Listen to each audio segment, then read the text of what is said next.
Vous êtes sur RTL. Buonasera. Ils refont la France sur RTL. Buenos dias. Avec Amandine Bégaud. Et bonsoir à tous, bienvenue dans Ils refont la France, ravi de vous retrouver. Comme chaque semaine, on débriefe l'actualité de la semaine avec les correspondants de la presse étrangère. Ils traquent, vous le savez, nos petites manies, nous donnent leur point de vue sur les débats qui nous animent. Avec nous ce soir, Annika Juris für die Zeit in Frankreich. Richard Verly du Temps quotidien suisse, bonsoir. Hola, Paola Martínez, chilena.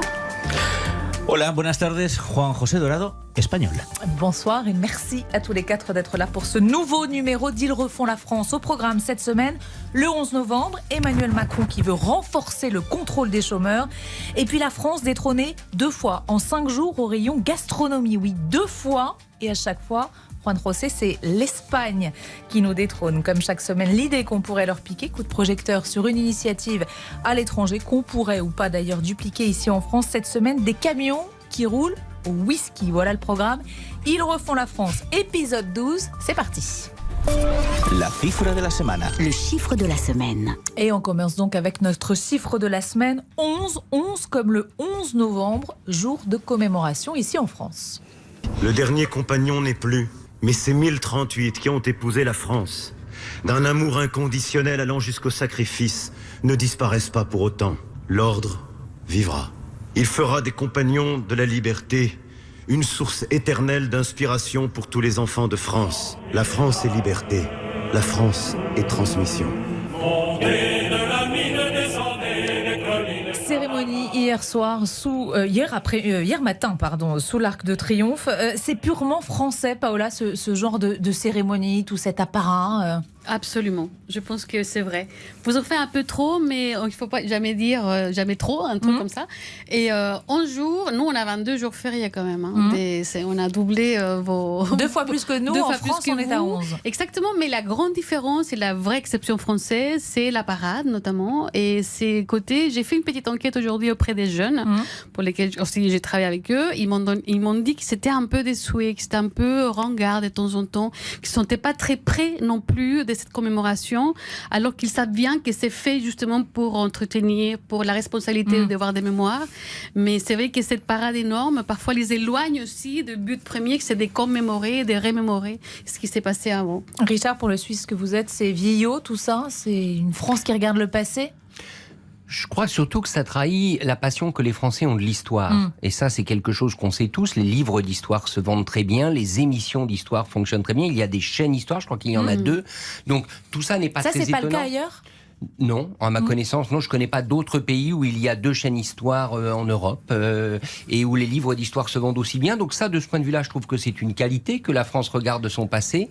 Alors après que chaque pouvoir et gouvernement tente d'exploiter ces cérémonies à son profit pour à la fois le côté martial, mais aussi se mettre au fond du bon côté du souvenir, ça n'est pas très étonnant. Dans ce cas précis, c'était quand même le dernier compagnon de la Libération. Donc je dirais que la nécessité de faire une commémoration, pour le coup, me paraît indiscutable. Alors, on parlait avec vous, Paola, à l'instant de jours fériés. Effectivement, c'était jour férié ici en France. C'est le cas aussi en Belgique pour le 11 novembre.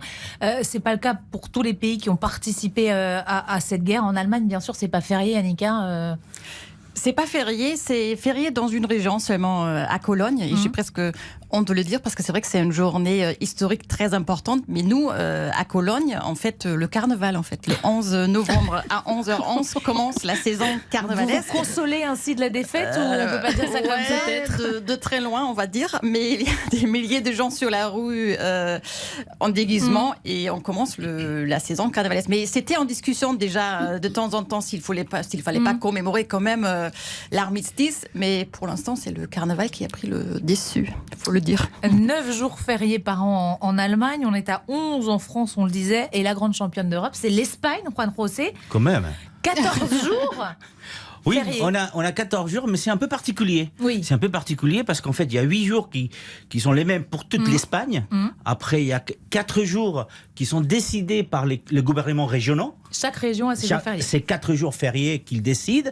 Et puis, les mairies ont 2 jours à caler parmi donc, ces 14 jours fériés. Donc, on travaille un peu plus peut-être, on travaille un peu moins que vous, mais certainement beaucoup plus que les Chiliens. Et puis nous, on ne fête pas le 11 novembre, pas parce qu'on a perdu, pas parce qu'on a le carnaval, c'est parce qu'on n'a pas participé à la Première Guerre mondiale. Donc c'est vrai qu'on ne fête pas le 11 novembre. Cela dit, je pense que c'est une question qu'il va falloir se poser à un certain moment. C'était le dernier compagnon de la libération qui est décédé, mais à un certain moment, il va falloir se poser la question de la célébration du 11 novembre. Paola le disait, les jeunes, ça leur dit de moins en moins, mais bon, les fêtes sont faites pour les fêter, les cérémonies. Mais effectivement, à un moment donné, c'est certainement, on va se poser la question. Mais il y avait quelques années, il y avait une proposition de l'historien qui avait décrété qu'il fallait mieux peut-être faire les 3 grandes dates commémoratives, les 8 mai, les 11 novembre et les 14 juillet, pour rapprocher notamment les gens à ces célébrations-là. C'est une bonne idée, ça, d'après vous ? Moi, je pense que c'est une bonne idée parce que justement, je pense que l'effet de faire beaucoup trop, ça éloigne les gens de la vraie question que c'est remémorer des choses. Et là, plutôt, les jeunes générations, parce que c'est aussi eux, les dépositaires de cette mémoire historique, bien entendu, ils oublient, ils posent comme un jour férié pour faire les ponts, pour faire la fête, etc. Ils sont très très loin, en fait, de cette commémoration. Et ouais. Mais juste là où elle a tout à fait raison, c'est qu'en Espagne, donc on fête pas le fait d'avoir gagné des guerres, mais par contre on fête le jour où la Constitution a été approuvée, c'est le 6 décembre, après 40 ans de franquisme et des dictatures. Nous on fête le 6 décembre, c'est le jour où la démocratie est arrivée en Espagne. Et donc ça, par contre, on le fête. Richard, un petit mot ? Oui, je trouve qu'il y a eu une très belle initiative. J'étais aujourd'hui au Forum de Paris sur la paix, qui a été lancé en 2018, donc pour le centenaire de l'armistice. Voilà, par exemple, un symbole qui a été fort bien utilisé, profiter d'une date pour tenir un événement de ce type. Donc là, je crois que la commémoration, dans ce cas-là, elle est justifiée. Allez, toute petite pause dans un instant. Retour sur l'intervention télévisée d'Emmanuel Macron. C'était mardi. La France est-elle vraiment si généreuse avec ses chômeurs ? A tout de suite sur RTL. RTL. Remaking France. Mit Amandine Bégaud. Amandine Bégaud. Good evening. Ils refont la France sur RTL. Deuxième partie d'Ils refont la France et avec nous ce soir toujours Paola Martinez, Annika Llores, Richard Verly et Juan José Dorado. On parle donc de travail. La parola Le mot de la settimana. de la semaine. C'est en effet notre mot de la semaine, le mot travail, terme prononcé plus de 20 fois par Emmanuel Macron lors de son allocution télévisée mardi soir. Le chef de l'État qui a mis en garde les chômeurs. Depuis un mois, les règles ont commencé à changer pour rendre la reprise du travail plus attractive dans tous les cas. Et à partir du 1er décembre de cette année, une nouvelle étape va s'engager. Il faudra avoir travaillé au moins 6 mois dans les 2 dernières années pour pouvoir être indemnisé. Alors qu'aujourd'hui, les droits au chômage sont ouverts au bout de 4 mois de travail. Enfin, Pôle emploi passera en revue les centaines de milliers d'offres d'emploi disponibles sans réponse dès les prochaines semaines. Les demandeurs d'emploi qui ne démontreront pas une recherche active verront leurs allocations suspendues. Contrôler les chômeurs, on le rappelle, ce n'est pas une nouveauté, c'est inscrit déjà dans la loi, mais Emmanuel Macron souhaite donc renforcer les contrôles. Ça vous semble normal ou c'est de la com, Paola ? Moi, je trouve que c'est la com, d'une part, parce qu'il a ressorti encore le mythe des chômeurs assistés, de ces gens-là qui vivent des allocations, qui ne veulent rien faire. Ça vous agace, ça ? Ça m'agace beaucoup. Et ça, c'est français ? Vraiment. Ça, c'est très français aussi en même temps. Et je trouve, parce qu'évidemment, on ne peut pas comparer avec le Chili. Nous, on a une assurance chômage qui date de 2002. Donc, il n'y avait pas d'assurance chômage avant 2002. Une assurance chômage à la chilienne, ça veut dire qu'elle est très néolibérale aussi. Donc, du coup, ça, il ne faut absolument pas comparer. Mais moi, ce qui m'agace dans ce discours, c'est ça, d'une part. Et d'autre part, c'est réveiller encore la société de la surveillance. Il faut savoir que Pôle emploi, déjà, il contrôle les gens pas mal. En 2019, il a contrôlé 400 000 personnes. Et il y a une étude aussi qui est sortie juste l'année précédente en disant que les chômeurs qui ne foutent rien, entre guillemets, excusez-moi l'expression, c'est 8% à peine de ces pourcentages-là. Et les gens qui recherchent activement, c'est 51%. Donc ça veut dire vraiment qu'avec ces mots-là, il met encore sur les dos du désemploi, du chômage, en fait, la responsabilité des gens qui ne cherchent pas activement un travail. Donc ça m'agace profondément qu'ils soient stigmatisés de cette façon-là, ces gens. Annika, vu d'Allemagne, c'est normal de contrôler les chômeurs ? Oui, c'est assez allemand cette proposition de Macron. Parce Emmanuel Macron, allemand. Ça date il sera content. Ça sent un peu la Merkel aussi. Ça date un peu. Non, ça date de Gerhard Schröder, l'ancien chancelier qui maintenant travaille pour Gazprom, en passant. Et donc il a trouvé du travail. C'était bien reconverti. Dont on a beaucoup salué le travail. Il a quand même fait beaucoup pour l'Allemagne. Oui, mais il y a différentes analyses des chiffres.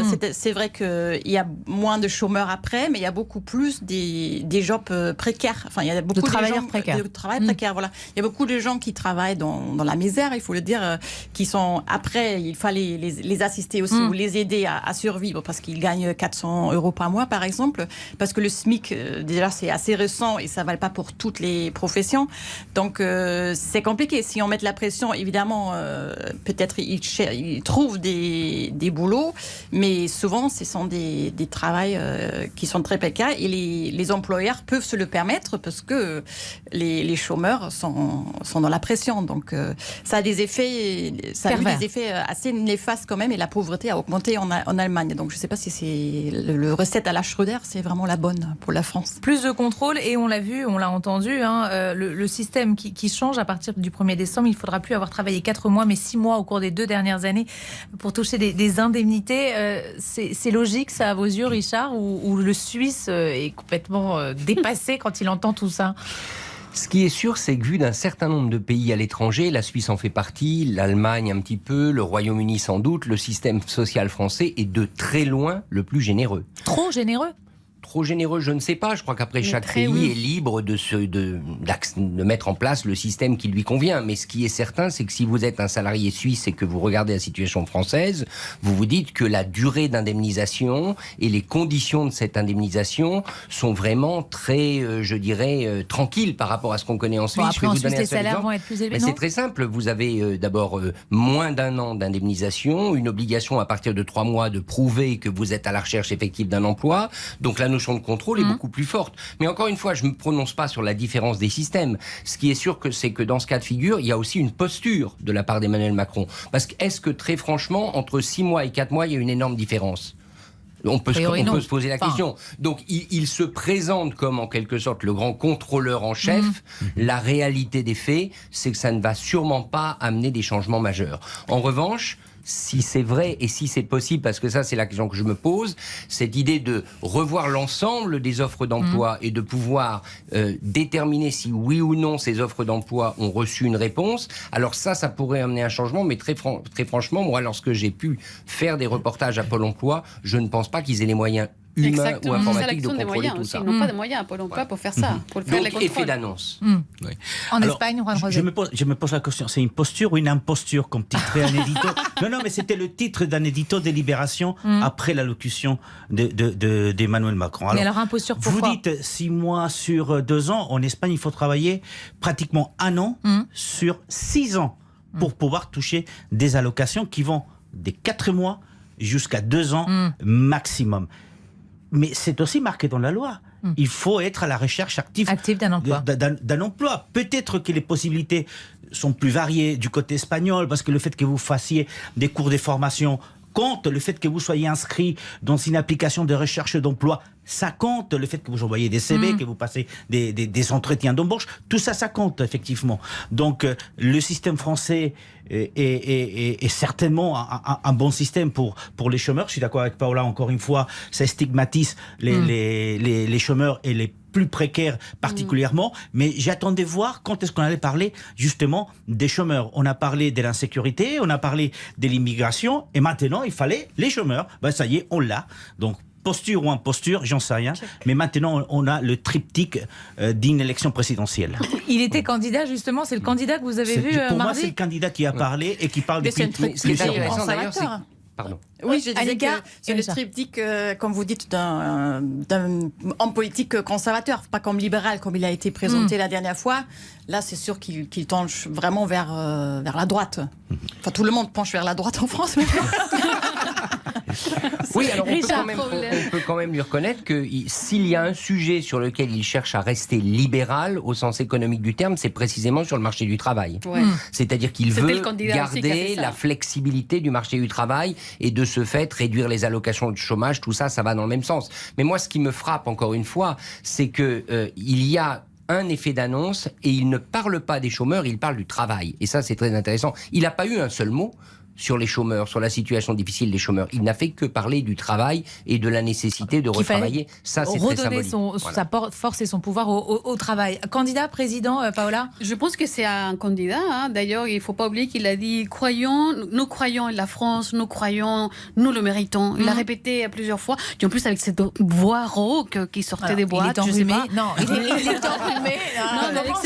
Cette voix rauque très solennelle. Donc, il lui donnait quand même une posture comme ça. Venez, mes enfants, je vous guiderai pour le bon chemin. Mais donc, ça pourrait être le président qui parle comme ça après tout. C'est le président qui parle, mais moi je pense qu'avec derrière tous les annonces, il y avait quand même un programme des candidats, notamment sur la question du travail. En Allemagne, vous, ce qui vous a le plus marqué, c'est le nucléaire ?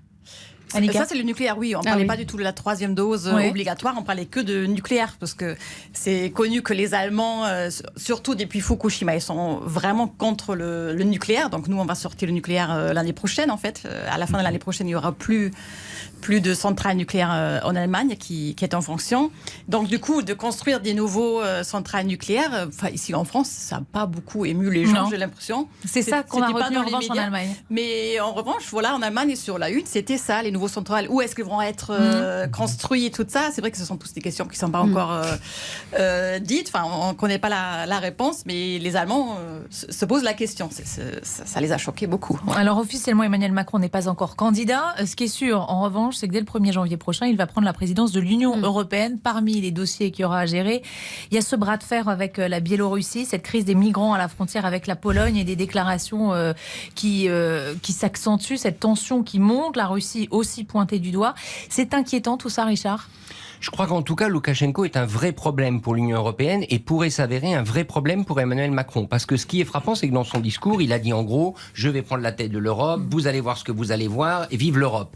Imaginez que ça déraille, imaginez que la crise avec Loukachenko continue et que finalement cette présidence française de l'Union européenne, cette présidence tournante, devienne une présidence un peu chaotique. Pour un Emmanuel Macron en pleine campagne électorale, ça pourrait franchement être compliqué. Et croyez bien qu'à Minsk, Loukachenko, il a l'œil sur l'agenda électoral et il sait très bien la fragilité de Macron. Rosé ? C'est honteux ce qui se passe du côté de la Biélorussie. Mais le pire de tout ça, c'est qu'il y a les Biélorusses, mais c'est bien pour les Russes qui sont tout contents, c'est bien pour les Polonais qui sont tout contents, et donc la position de l'Union européenne est quand même assez honteuse. Alors moi, hier soir, j'étais à l'Élysée pour le dîner de gala d'Emmanuel Macron et je voyais passer tous les dirigeants européens. T'as Charles Michel, t'as Josep Borrell, tous étaient là et je me posais la question à un moment donné, mais qu'est-ce qu'ils foutent là ? Il faut qu'ils aillent travailler du côté de la Biélorussie. Ils se rendent pas compte, vous croyez ? Je ne sais pas s'ils se rendent compte, mais c'est la diplomatie, c'est comme ça. C'est l'échec de l'Europe, en tout cas, ça. Pour moi, c'est l'échec de l'Europe. Et les images, vous voyez, de l'autre côté de la frontière, les migrants du côté biélorusse, et de l'autre côté, les gardes frontières. Les militaires, il y a 15 000 militaires à la frontière polonaise. De la Pologne, ça en fait honte. Il y a quelques semaines, c'était du côté... Le Maroc a ouvert ses frontières. Il y a 3 000 ou 4 000 personnes qui sont arrivées, migrants, du côté des Ceuta. Mais quelques mois auparavant, c'était la Turquie qui a joué des migrants pour faire pression sur l'Europe. Tout le temps, on fait pression sur l'Europe avec les migrants et on n'a jamais trouvé la bonne réponse. Annika et Richard. Oui, en Allemagne, le ministre de l'étranger, Heiko Maas, il avait dit que le premier passeur de l'Europe, c'est maintenant Loukachenko. Mais je pense qu'il y a les deux côtés, c'est ce qu'on discute aussi en Allemagne. Il y a celui qui les prend en otage, mais aussi c'est l'Union européenne qui se laisse prendre en otage pour quelques milliers d'hommes et femmes et enfants. Donc mais qu'est-ce qu'il faudrait faire ? Oui, mais en même temps, qu'est-ce qu'ils peuvent faire ? Je pense qu'il faudrait les recevoir, d'ailleurs, pour ne pas les faire mourir. Et après, il faut une politique commune européenne. C'est ça qui manque. Richard, d'un mot, je voyais faire la grimace quand on dit c'est l'échec de l'Europe. Moi, je ne suis pas du tout d'accord sur la défaite de l'Europe. Dans ce cas précis, là où l'affaire est encore plus compliquée, c'est que l'Union européenne est en litige avec la Pologne. Donc, c'est compliqué. Et on en oublie, du coup, la situation de la Pologne. Oui, la réalité, c'est que pour l'instant, l'Union européenne n'a pas été capable de s'entendre sur un dispositif de centre d'accueil à ses frontières. Le mot, il est très difficile à prononcer parce qu'on voit derrière, on voit camp, on voit rétention, mais il faudra quand même qu'un jour l'Union européenne le dise et mette ça sur la table. Il faut de la même manière ça existe aujourd'hui en Grèce, des camps d'accueil dans tous les endroits où affluent les migrants autour de l'Union européenne. 19h41 sur RTL, vous restez avec nous, Ils refont la France revient dans un tout petit instant. On va parler d'un sujet beaucoup plus léger, la France détrônée par l'Espagne, rien ne va plus. Ça c'est bien.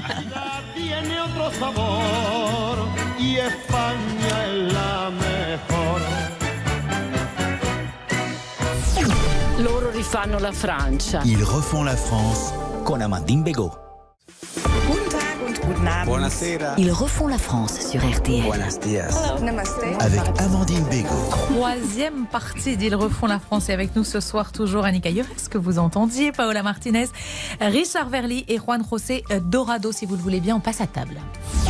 La polémique de la semaine. Bon oui, c'est l'heure après tout. Polémique gastronomique donc que je vous propose cette semaine. Figurez-vous que le meilleur fromage du monde est donc espagnol. Vous avez vu ce festival? Lola Bidia. C'est comme ça qu'on prononce, Juan José?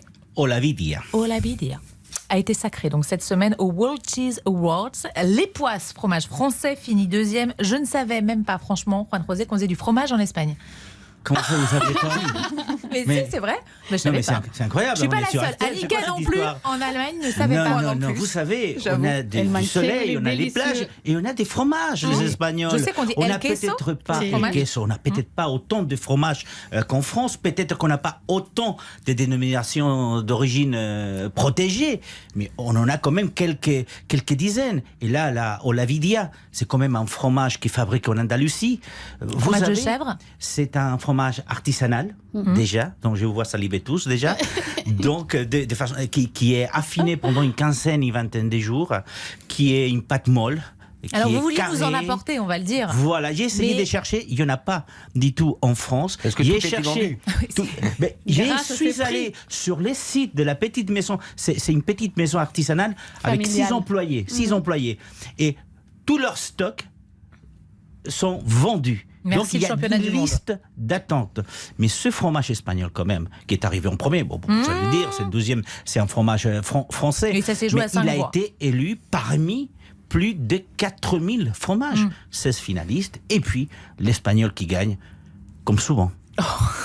Annika, vous non plus, les Allemands ne savent pas qu'on faisait du fromage en Espagne. Non, c'est vrai que ça reste quand même la France qui est championne du fromage pour les Allemands, donc il n'y a pas de souci à se faire, je pense, en Allemagne, enfin en France, parce que c'est vrai que quand on a des amis allemands chez nous, ils voient que nos enfants, ils mangent du camembert, par exemple, ils trouvent ça génial. Parce que en Allemagne, c'est plutôt le gouda qu'on mange, donc vraiment le fromage sans goût, on va dire. Et, sans gouda. Donc on adore le fromage français, enfin c'est vraiment connu pour ça, c'est vrai. Et désolé, mais c'est vrai que le fromage espagnol, c'est pas... Ah non, je suis pas d'accord. Voilà. Manchego, delicioso. Voilà, en France, partout, on connaît le manchego. Non, c'est pas connu. Je dis pas que c'est pas délicieux. Très bon fromage. Très beau. Non, l'autre revers pour la France, c'est qu'on a perdu notre deuxième place de producteur de vin dans le monde. Et une fois encore, c'est l'Espagne qui nous détrône. Conséquence des aléas climatiques, je ne sais pas pourquoi je vous ai invité, Juan José. Conséquence donc des aléas climatiques qu'on a connus ces derniers mois, les gelées tardives notamment. L'Italie, donc premier producteur de vin au monde, derrière l'Espagne, puis la France. C'est un sujet éminemment politique ici en France, le vin. La preuve, écoutez.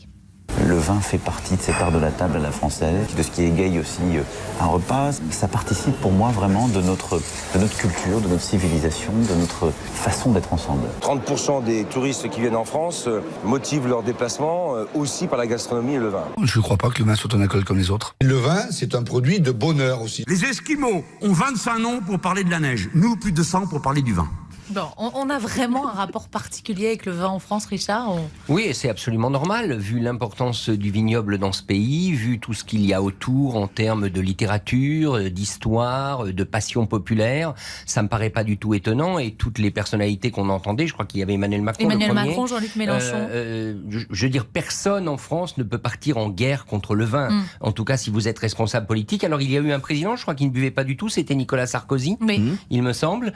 Chirac avait la réputation de préférer la bière au vin, mais il buvait sans doute aussi du vin. Mais je ne vois pas un président français prendre le risque de se mettre à dos les viticulteurs et tous ceux qui aiment le vin dans ce pays. Mais très franchement, c'est vrai en Suisse aussi pour les cantons qui produisent du vin. Je pense notamment au Valais, où il y a du très bon vin. Ça fait partie de la culture, et à partir du moment où ça fait partie de la culture, vous l'intégrez dans votre discours et dans votre position politique. Annika, ça fait vraiment partie de la culture française, le vin? Ah oui, c'est sûr, comme la bière pour l'Allemagne. Et c'est vrai que les hommes et femmes politiques, ils se montrent toujours avec un verre de bière pour montrer leur proximité avec le peuple. Peut-être, normalement, à la maison, ils boivent aussi du vin. Mais vous me disiez, par exemple, à l'heure du déjeuner, en Allemagne, jamais on boirait de vin. Ah oui, c'est plutôt le soir. Et encore, on boit quand même beaucoup plus de la bière. Mais c'est vrai que pour le déjeuner, surtout en entreprise, c'est un peu inimaginable. J'étais un peu surprise de voir que si à midi, ça picole déjà un peu. Mais, avec modération. Avec modération. C'est vrai que les Allemands, le soir, par contre, ça ne s'arrête pas. Donc, on boit plus le soir. On commence plus tard, mais on arrête plus tard aussi, peut-être. Paola, il y a du très bon vin chilien. Ah, très bon vin chilien. C'est vrai que le vin chilien, c'est un bon concurrent de homologue français. On est 7e mondial de la production du vin quand même. Hein. Et à 1,8 milliard de tables, il boit du vin chilien au monde. Donc c'est assez intéressant, mais assez atténuant aussi parce que les Chiliens, ils sont pas très bons buveurs du vin.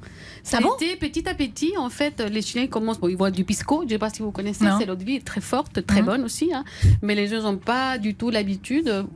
Les années précédentes de boire du vin. Petit à petit, c'est installé. Maintenant, il y a des supermarchés, il y a des caves où les gens deviennent plus connaisseurs en fait des vignes, enfin des vins, et surtout il y a cet goût absolu pour des cèpes françaises parce qu'il faut des dire cépages français. Exactement, les cépages français parce que ils ont été remplacés par les Espagnols à un moment donné, et aussi les Chiliens, ils ont ces magnifiques histoires hein, qu'ils ont récupéré les Carmenères qui avaient disparu des cépages des vignobles français fin du 19e siècle. Ça a permis de sauver... Et 100 ans après, 1994, ils ont trouvé les Carmenères au Chili et ils l'ont ramené ici en France.